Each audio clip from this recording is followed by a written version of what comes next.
Henry Cavill is back as Sherlock Holmes in Enola Holmes 2, where he continued a Sherlock Holmes running gag that was also seen in the BBC's TV series starring Benedict Cumberbatch.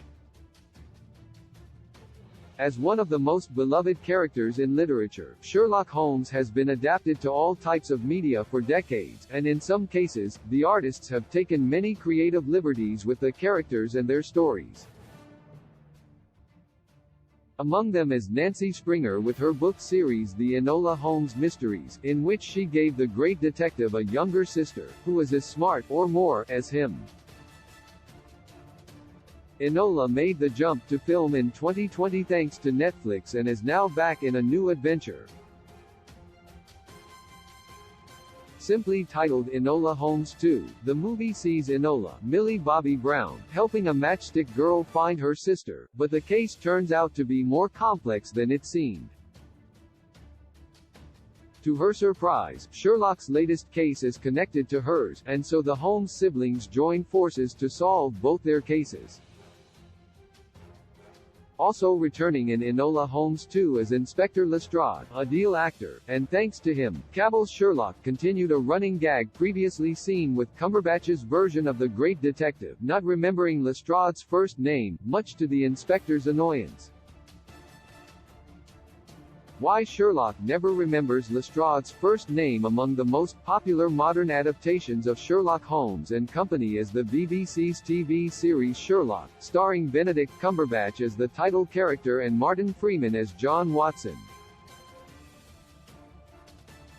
Sherlock brought the great detective to the modern day, adapting some of his most famous cases to modern technology and more, and it made way for a running gag involving Lestrade, Rupert Graves. Throughout Sherlock, the detective couldn't remember Lestrade's first name, and he called him different names that started with G, such as Gavin, Graham, and Giles. Sherlock confirmed that Lestrade's first name is Greg, and Sherlock did call him by his actual name at some point.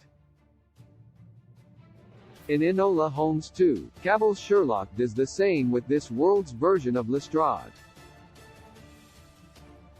In the scene where Lestrade visits Sherlock at his flat at 221 Baker Street, he asks the detective if he can call him Sherlock, and the detective remains quiet.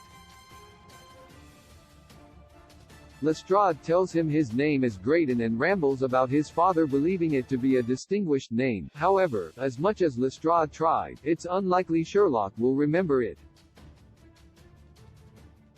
Sherlock Holmes not remembering Lestrade's name in Sherlock and Enola Holmes is a reference to the books by Arthur Conan Doyle, in which Lestrade is referred to as G. Lestrade, and his name is never revealed. Other references to Sherlock Holmes books in Enola Holmes 2. Sherlock not remembering Lestrade's name is not the only reference to Conan Doyle's works in Enola Holmes 2. Enola finding a drunk Sherlock is a reference to his substance abuse, though in the books he's a cocaine user. The legendary 221B flat in Baker Street made its first appearance in the sequel, and it introduced two key characters from Sherlock Holmes stories, Moriarty, Sharon Duncan Brewster, and John Watson, Himesh Patel. Although the Enola Holmes movies focus on the youngest Holmes sibling, they will inevitably have references to the Sherlock Holmes books, and with Watson and Moriarty now part of this world, there will surely be more in potential sequels.